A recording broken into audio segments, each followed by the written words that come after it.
네, 할렐루야. 오늘도 주님의 은혜로 하루를 시작하시고 하나님의 은혜가 여러분에게 힘이 되시기를 주님의 이름으로 축복합니다. 시편 55편의 부제는 다윗의 시다 이렇게 기록되어져 있어요. 대부분의 학자들은 오늘 이 시편 55편의 배경이 압살롬이 다윗을 반역했을 때에 압살롬을 피해 도망가면서 지은 시라 그렇게 이야기합니다. 다윗이 그의 인생에 여러 가지 고난을 겪었지만 그 고난 가운데 가장 어려웠던 것은 압살롬의 반역이 아니었을까 그런 생각해 보게 됩니다. 다윗이 아들이 여럿 있었는데 그 중에 가장 사랑했다라고도 말할 수 있는 사람이 압살롬이었죠. 압살롬이 잘못한 것도 있지만 다윗은 압살롬을 용서합니다. 그래서 다시 압살롬을 품었지만 그 압살롬이 다윗을 반역했고 다윗은 자신이 지은 성에서 쫓겨나가게 되었어요. 그의 마음이 얼마나 충격적이었을까 싶기도 합니다. 그뿐만 아니라 이 압살롬만 다윗을 배반한 것이 아니라 압살롬 주변에 있었던 사람들 역시 한때는 다 다윗의 신하였습니다. 다윗에게 은혜를 입고 다윗으로부터 부하의 관직을 받았던 이들이 압살롬과 함께 자신을 반역했을 때 이 다윗이 겪었던 아픔 또 곤욕 이 충분히 상상할 수 있는 일 아니겠습니까? 이런 다윗의 상황을 짐작할 수 있는 대목이 이제 어제 본문이었던 12절에 나오는데 같이 한번 12절 말씀 한번 읽어볼게요. 10편 55편 12절 말씀 시작. 나를 책망하는 자는 원수가 아니라 원수일진데 내가 참았으리다. 나를 대적하여 자기를 높이는 자는 나를 미워하는 자가 아니라 미워하는 자일진데 내가 그를 피하여 숨으리이다. 하필이면 말이 좀 어려운데 제가 읽어드리면 이렇습니다. 나를 책망하는 자는 원수가 아니라 원수일진데 내가 참으리이다. 나를 대하여 자기를 높이는 자는 나를 미워하는 자가 아니라 미워하는 자일진데 또 이렇게 나옵니다. 이게 이제 어떻게 보게 되면 흥미로운 표현인데 유대 문학에서는 그래도 자주 쓰이는 말이에요. 이렇게 이야기하면 훨씬 쉽습니다. 만약 나를 모욕하는 사람이 적이었다면 내가 참았을 텐데 만약에 나를 보고 우쭐대는 사람이 나를 미워하는 사람이었더라면 내가 그냥 참았을 텐데 오히려 나를 대적하는 자가 원수가 아니라 나와 가까운 사람이고 나를 모욕 주는 자가 아니라 원수가 아니라 나와 가까운 사람이 나를 모욕 주니 내 마음이 더 힘들구나 이런 표현인 거예요. 이런 표현. 나를 책망하는 자가 아니라 나를 책망하는 자가 원수가 아니라 원수일진데 이런 말씀이 그런 이야기인 거죠. 이게 무슨 말씀이겠습니까? 다윗이 이 어려운 일을 당할 때 다윗을 어렵게 만들던 사람이 다윗이 아꼈던 자신의 아들이고 나를 비방하고 나를 대적하는 사람들이 나와 원수였던 자가 아니라 한때는 나의 신하였고 내가 관직을 주었던 자들이 나를 대적하니 이 다윗의 마음이 더 어렵고 힘들다라고 하는 겁니다. 우리 삶에 믿었던 사람들로부터 오해를 당하거나 시험을 받고 이런 일을 겪게 되면 우리의 마음은 2배, 3배 더 힘들게 됩니다. 하지만 우리가 살아가다 보면은 이런 시련이 왜 없을까 그런 생각해 봐요. 얼마 전에 어떤 분이 이제 한갑을 막 지난 분을 만났는데 실은 어려운 처지에 놓였어요. 그분에게 그렇게 이런저런 말씀도 읽고 나누면서 이제 그런 시간을 보냈는데 저에게 이런 이야기했어요. 목사님 제가 이제 60이 넘었는데 한갑이 지났는데 왜 이런 시련 한번 겪어보지 않았겠습니까? 제가 살아오면서 이런 시련 겪어봤으니까 괜찮아요. 이렇게 이야기하시면서 담담하게 그 고난의 자리에서 인내하고 기도하시더라고요. 그 모습 보면서 고개도 끄덕여지고 귀하다, 감사하다 그런 생각도 들고 그랬습니다. 우리가 살아가다 보면은 다윗과도 같은 일들이 남의 이야기만은 아니라 우리가 겪기도 하는 일일 수 있죠. 아니 이미 겪어본 분들도 있겠지요. 내가 가장 아꼈던 사람이 나와 가까운 사람들이 오히려 나를 오해하고 오히려 나를 시험에 들게 하고 그러나 그런 시련, 아픔이 우리 가운데 있지만 오늘도 우리 비치교회 식구들은요 그 시련 속에서 넘어지거나 흔들리지 말고 온전히 여러분의 마음을 지키고 여러분의 삶도 지켜나갈 줄 아는 정말 다윗과도 같이 끝내 승리하는 성도님들 되시기를 주님의 이름으로 축복합니다. 그럼 다윗이 이런 시련, 특히 압살롬의 배반, 반역으로부터 그가 어떻게 이 시련을 잘 이겨났을까? 어제 본문에는 시련 중에 있었던 다윗의 고백이 나왔다면 오늘 50번 하반부에는 그 시련을 이기는 방법이 기술되어져 있어요. 첫 번째, 다윗은요, 이 모든 시련 가운데 그는 오직 나는 하나님께만 부르짖겠다, 그렇게 고백하면서 시련을 감당하는 모습을 보게 돼요. 16절 말씀인데 같이 한번 읽어보겠습니다. 시작. 여호와께서 나를 구원하시리로다. 나는 하나님께 부르짖으니. 첫 번째 말씀을 통해 배우게 되는 것은 다윗은 나는 오직 하나님께만 부르짖겠습니다. 16절에 나는 하나님께 부르짖으리니 크게 특별한 구절은 아닌 것 같습니다. 우리가 시편을 읽어보게 되면 어렵지 않게 발견되는 구절이죠. 그러나 그 뉘앙스를 들여다보면 다윗의 마음이 엿보입니다. 다윗은 이렇게 고백합니다. 나는 하나님께 부르짖겠다. 이 나는이라는 단어에 강세를 두고 읽어보게 되면은 다윗의 마음을 느낄 수 있습니다. 다윗은 압살롬의 반역, 내가 믿고 있었던 신하들의 배반, 그것 속에서 다윗은 이렇게 고백합니다. 나는 하나님께 부르짖겠습니다. 내 주변에 있는 사람들이 정도를 벗어나고 하나님의 뜻을 거스리고 그렇게 배반한다 하여도 나는 하나님께 부르짖겠습니다. 이것이 다윗의 고백인 겁니다. 다른 사람들은 어떨지 모르지만, 다른 이들이 어떤 길을 갈지 모르지만, 그러나 나만큼은 적어도 하나님만을 의지하겠다. 이와 매우 유사한 표현이 여호수아 24장에 나옵니다. 여호수아가 가나안 정복 전쟁을 끝내고 세겜 앞에 사람들 다 모아놓고 난 다음에 여호수아는 이렇게 설교합니다. 나와 내 집은 오직 여호와를 섬기겠노라. 그리고 너희들은 누구를 섬길지 지금 결정해라, 이야기하고 있는 것 아니겠습니까? 아주 유사한 구절이에요. 동일한 의미가 등장합니다. 나와 내 집은 여호와를 섬기겠노라. 너희들이 무엇을 결정하든지 나와 내 집은 하나님만을 섬기겠다. 그 고백인 것 아니겠어요? 오늘 본문의 다윗의 고백도 동일한 겁니다. 나는 여호와께 부르짖겠다. 누가 무엇이라고 해도 나는 하나님만 바라보겠다. 이런 고백인 것 아니겠습니까?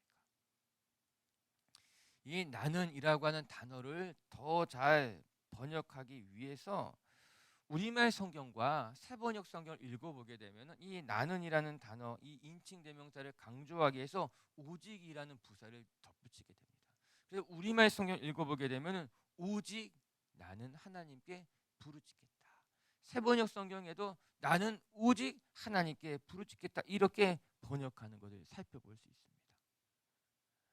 오늘 그 시련 가운데 다윗의 결단이기도 하고, 다윗은 하나님만 바라보고 하나님께 부르짖겠다는 다윗의 믿음이기도 할 것입니다. 오늘도 우리 빛의 성도 여러분, 우리의 삶의 자리 가운데 시련 또는 고난, 오해, 어떻게 보면 가슴 아프지만 믿었던 사람의 배반, 이런 상황들 속에서도 오늘 이 다윗의 고백과도 같이 나는 오직 하나님만 바라보겠다, 이 믿음으로써 여러분의 삶의 자리를 감당해내는 분들 되시기를 주님의 이름으로 축복합니다. 우리 17절 말씀도 한번 같이 읽어볼게요. 17절입니다. 시작. 저녁과 아침과 정오에 내가 근심하여 탄식하리니 여호와께서 내 소리를 들으시리로다. 유대인들의 하루의 개념은, 우리나라는 아침부터 시작해서 저녁에 잠자리에 들어서 하루가 끝나지만 유대인들의 하루의 개념은 저녁에서부터 시작하게 됩니다. 오늘 시편 기자가 고백하기를 저녁과 아침과 정오에 내가 근심하지만 하나님 앞에 탄식하며 기도하겠다라고 하는 이 표현은 오늘 이 시편 기자인 다윗이 내가 고난 속에서도 온종일 하나님만 바라보며 이 시간을 감당하겠다, 그렇게 이야기하고 있는 것입니다. 마음에 병이 생긴 사람들, 그래서 어렵고 힘든 사람들, 그런 분들을 만날 때 참 조심스러워지는 것 중에 하나는 잠시라도 틈이 생기면 그 틈에 마음이 힘들어지게 되고 우울해지게 되고 이제 그렇게 되는 거죠. 그 잠시 틈이 생기게 되면은. 그래서 정말 이 시편 기자의 고백과도 같이 온종일 깨어서 마음을 잘 붙들고 계셔야만 합니다. 이렇게 기도하는 거죠. 또 그렇게 권면해 드릴 때도 있고, 우리가 어려운 일에 처해지게 되면은 정신을 바짝 차리다가도 또 한순간 마음이 꺼지게 될 때가 있습니다. 아침에는 일어나서 열심히 기도했다가도 오후쯤 되게 되면은 또 마음이 속상해서 믿음을 놓치는 경우들도 있습니다. 오늘 다윗의 고백이 그래서 더 귀한 겁니다. 다윗은 고백합니다. 내가 이 시련, 어떻게 보게 되면은 압살롬을 피해 도망가는 중에 써진 것일 수도 있겠는데, 오늘 다윗은 나는 내 마음을 놓치지 않고 저녁에도, 그리고 밤이 지난 아침에도, 그리고 정오에도 내 마음을 놓치지 않고 하나님만 바라보며 기도하면서 이 시련을 감당하겠습니다. 그렇게 고백하고 있는 건 아니겠습니까? 우리의 삶의 자리에서 여러분, 마음이 힘들 때 하나님을 바라보는 시선을, 하나님을 붙드는 그 손길을 놓치지 말고 계속해서 흔들지 말고 틈을 주지 말고 하나님만 바라보며 여러분의 삶의 자리를 든든하게 지켜나간다면 하나님이 우리를 도우실 줄로 믿습니다. 이에 18절에 이렇게 나와요. 같이 한번 읽어보겠습니다. 시작. 나를 대적하는 자 많더니 나를 치는 전쟁에서 그가 내 생명을 구원하사 평안하게 하셨도다. 평안하게 하셨도다. 이 말씀이 참 감사한 겁니다. 나를 치는 자가 많고 나를 대적하는 자가 많았지만, 그러나 다윗은 자신의 마음을 놓치지 않은 거예요. 내가 온전히 주님께만 부르짖고 주님만 바라보게 되자 다윗은 마음이 평안했다. 하나님께서 주시는 평안을 놓치지 않았다라고 하는 것입니다. 여러분 축복합니다. 우리 빛의 교회 가정 여러분들도 어려운 일이 있을 때, 시련이 있을 때에 여러분 마음을 놓치지 말고 하나님이 주는 평강이 그 시련의 자리에서 여러분을 더욱 지키고 여러분을 더 강건하게 하시기를 주의 이름으로 축복합니다. 두 번째, 또 오늘 말씀을 통해 배우게 되는 것은, 오늘 시편 기자는 악인들의 둘러 진쳐 있을 때에 오늘 시편 기자 다윗은 자신의 길을 하나님께 맡기는 것으로 말미암아 하나님의 구원을 경험했다는 겁니다. 내가 어디로 가야 할지, 내가 누구를 신뢰해야 될지, 내가 어떻게 결정해야 될지, 그 혼란스러운 상황 속에서 오늘 다윗이 우리에게 고백하는 것은, 나는 내 모든 길을 여호와께 맡겼더니 하나님이 내 길을 인도해 주셨다라고 하는 거예요. 우리 22절의 말씀을 먼저 한번 읽어보겠습니다. 시작. 내 짐을 여호와께 맡기라. 그가 너를 붙드시고 붙드시고 의인의 요동함을 영원히 허락하지 아니하시리로다. 오늘 다윗의 고백이에요. 너의 짐을, 이렇게 말합니다. 다윗의 마음에 짐이 얼마나 많았겠습니까? 다윗성을 피해 나갈 때 많은 사람들이 다윗과 함께했습니다. 그들은 다윗을만 바라봤겠죠. 다윗이 그들을 바라볼 때 얼마나 마음에 미안함, 또 이들을 책임져야 되겠다는 그 마음 있었겠죠. 그때 다윗이 고백하는 거예요. 내 짐을 여호와께 맡기라. 오늘 이렇게 이야기하고 있습니다. 자, 이 22절의 말씀은 잠시 뒤에 한 번 더 같이 묵상해보고 이 상황 속에서 다윗의 처한 모습을 한번 먼저 보는 것이 도움이 돼요. 19절과 20절, 다윗을 둘러 진치고 있는 자들이 누구였을까? 그 속에서 다윗은 어떻게 마음을 지켰을까? 19절과 20절을 읽어보겠습니다. 시작. 옛부터 계시는 하나님이 들으시고 그들을 낮추시리이다. 셀라. 그들은 변하지 아니하며 하나님을 경외하지 아니함이니이다. 그는 손을 들어 자기와 화목한 자를 치고 그의 언약을 배반하였도다. 지금 다윗을 둘러 진치고 있는 대적들, 다윗의 마음을 힘들게 했던 사람들에 대한 묘사인데 이렇게 이야기하고 있죠. 그들은 변하지 아니하며, 두 번째 하나님을 경외하지 아니하며, 세 번째 자기와 화목한 자들을 치며, 네 번째 언약을 배반했다, 이렇게 이야기하고 있습니다. 하나씩 살펴보게 되면 너무나 안타깝죠. 그들이 어떠한 모습을 가졌는가? 그들은 변하지 않았다, 이렇게 이야기합니다. 어젯밤에 이 말씀을 이제 읽고 잠들었는데, 묵상하고 잠들면서 이 말씀이 가장 마음을 아프게 했어요. 그들은 변하지 아니하며. 우리의 마음이 딱딱하게 굳어지는 것으로 말미암아 변하지 않게 된다는 겁니다. 아무리 시간이 지나도 사람은 변하지 않는다. 그의 마음이 달라지지 않죠. 여전히 자기의 생각, 자기의 상황에 갇혀서 변하지 않는 모습을 보게 될 때에 참 안타깝죠. 어떤 날에는 사람은 변하지 않는다라는 그런 부정적인 생각이 들기도 되는 거예요. 그럴 땐 스스로 제 마음에 더 안타깝다 그런 생각이 들기도 하죠. 그런데 오늘 말씀을 통해 배우게 되는 것은 푸념하는 것이 아니라, 답답해하는 것이 아니라, 악인들의 공통된 모습 중에 하나가 그들의 삶에 변화가 없다는 겁니다. 달라지려고 하지 않는다는 거예요. 자신을 돌아보지 않고 성찰하지 않기 때문에 그들이 하나님의 은혜를 누리지 못한 채 자기 안에 갇혀 변하지 않게 된다라고 하는 것입니다. 두 번째는 하나님을 경외하지 않으며. 사실 이 말씀이 안타까운 것은 다윗과 함께했던 사람들은 다 하나같이 다윗과 함께 하나님을 경외했던 사람들이었어요. 그러니까 어떻게 보게 되면은 이스라엘 민족은 다 하나님이 선택한 하나님의 백성들로서 하나님의 자녀들이었죠. 믿지 않는 사람들과 함께 이제 하지 않았어요. 본래부터 그들은 다 하나님을 경외했던 사람들. 오늘 시편에 등장하는 모든 사람들은 다 신앙이 있는 사람들이라고 말해도 틀리지 않습니다. 그런데 오늘 다윗의 고백에 그들에게 신앙이 있었지만, 그들도 때가 되면 여호와 제사를 드리는 자들이지만 그들은 하나님을 경외하지 않았다는 거예요. 경각심을 갖게 되죠. 우리들도 이 길로 빠질 수 있다는 거예요. 신앙은 있지만, 교회에 다니는 삶을 살아가고는 있지만, 그들이 종교를 물으면 기독교라고 말하지만 그들의 내면 중심에는 하나님을 경외하는 마음이 없기 때문에 이런 반란이 일어나게 되는 거죠. 세 번째는 자기야 화목한 자를 치고. 아마 이것은 직접적으로 압살롬을 가리키는 것일 수도 있겠지요. 자기야 화목하는 자를 치고, 아니면 또 압살롬과 동역했던 압살롬의 부하들 역시도 자기와 화목했던 사람들을 친 것이죠.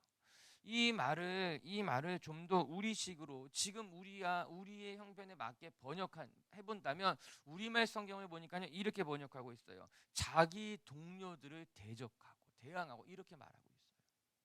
너무나 가슴 아픈 일이죠. 자기의 동료들을 대항하고 대적했다는 겁니다. 여러분, 우리가 예수 잘 믿는지 안 믿는지 어떻게 알 수 있을까요?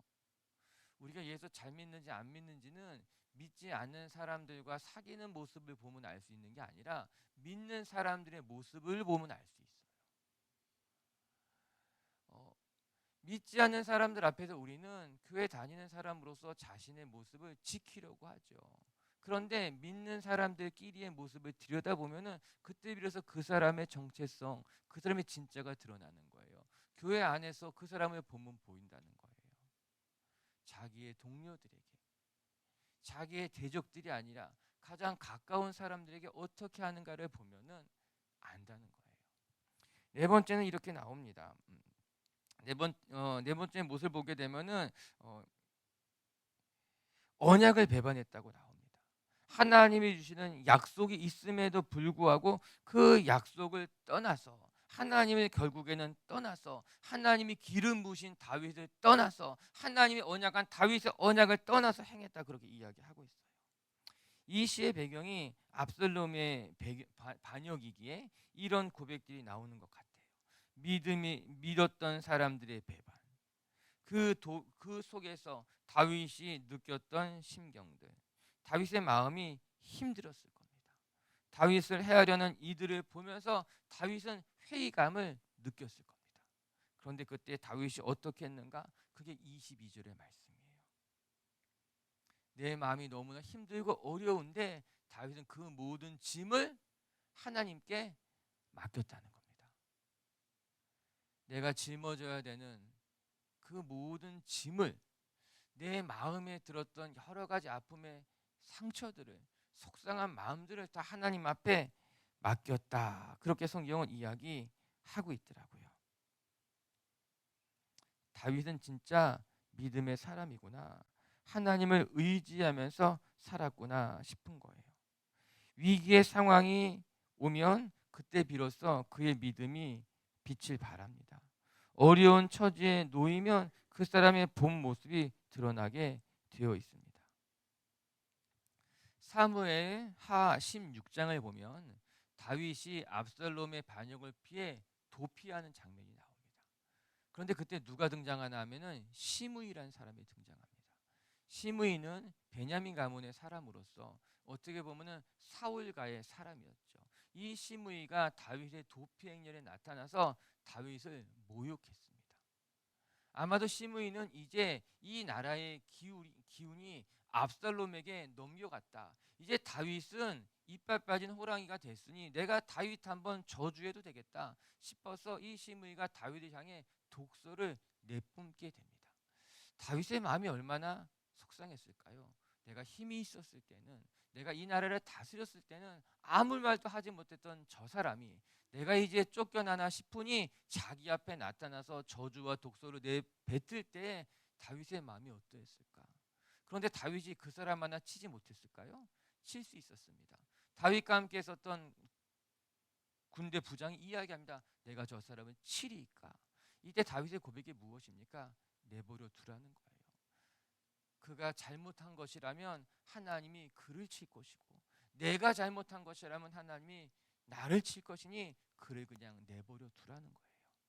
다윗은 진짜 자신의 모든 것을 하나님 앞에 맡겼습니다. 나를 저주하는 그 사람까지도, 그 상황까지도 하나님 앞에 맡기고 하나님께서 판단하시고 하나님이 행해 주세요 고백하는 다윗의 모습이 진짜 믿음의 모습이고, 고난의 때에 우리가 해야 하는, 대처해야 되는 모습인 것만 같은 거예요. 오늘도 사랑하는 빛의 교회 성도 여러분, 내 짐을 여호와께 맡기라. 그리하면 그가 너를 붙드시고 의인의 요동함을 영원히 허락하지 아니하시리로다. 오늘도 우리의 삶의 모든 것을 하나님 앞에 맡기면 하나님께서 우리를 돌보시고 의인의 요동함을 허락하지 않고, 시험은 허락했지만, 압살롬의 반역은 허락했을 수 있지만, 우리의 삶의 고난은 허락할 수 있지만, 그러나 의인이 요동하는 것은, 흔들리는 것은, 넘어지는 것은 하나님이 허락하지 않으신다는 거예요. 할렐루야. 오늘도 우리의 삶의 시련은 하나님이 허락하실 겁니다. 그 시련을 통해 우리가 정금같이 거듭되어 나니까. 그러나 의인이 요동하는 것은, 넘어지는 것은, 실족하는 것은 하나님이 허락하지 않고 지키신다는 것을 기억하면서 여러분의 삶의 자리를 온전히 감당해 내시는 분들 되시기를 주님의 이름으로 축복합니다. 우리 끝으로 23절을 읽고 마치겠습니다. 시작. 하나님이여 주께서 그들로 파멸의 웅덩이에 빠지게 빠지게 하시리이다. 하시리이다. 피를 흘리게 하며 속이는 자들은 그들의 날에 반도 살지 못할 것이나 나는 주를 의지하리이다. 아멘. 나는 주를 의지하리이다. 아멘. 우리 빛의 식구들도요, 나는 주님만 바라보겠습니다. 그렇게 고백하는 하루가 되시고 성도님들 되시기를 주님의 이름으로 축복합니다. 말씀을 정리합시다. 우리의 삶에는 예상하지 못한 시련과 아픔이 찾아오지만 그 시련과 아픔 속에서도 흔들리지 말고 오늘 다윗과도 같이 하나님만 바라본다면 그 시련이 우리의 삶에 걸림돌이 되지 않을 겁니다. 그 시련으로 말미암아 우리의 삶이 무너지지 않게 될 것입니다. 오늘도 여러 가지 시련이 왜 없겠습니까? 그러나 그 시련 속에서도 여러분의 믿음을 지키고 여러분의 마음도 지키고 삶의 자리를 지켜나가는 빛의 교회 가족들이 되시기를 주의 이름으로 축복합니다. 첫 번째, 다윗은 시련 가운데 어떻게 그 시련을 이겼는가?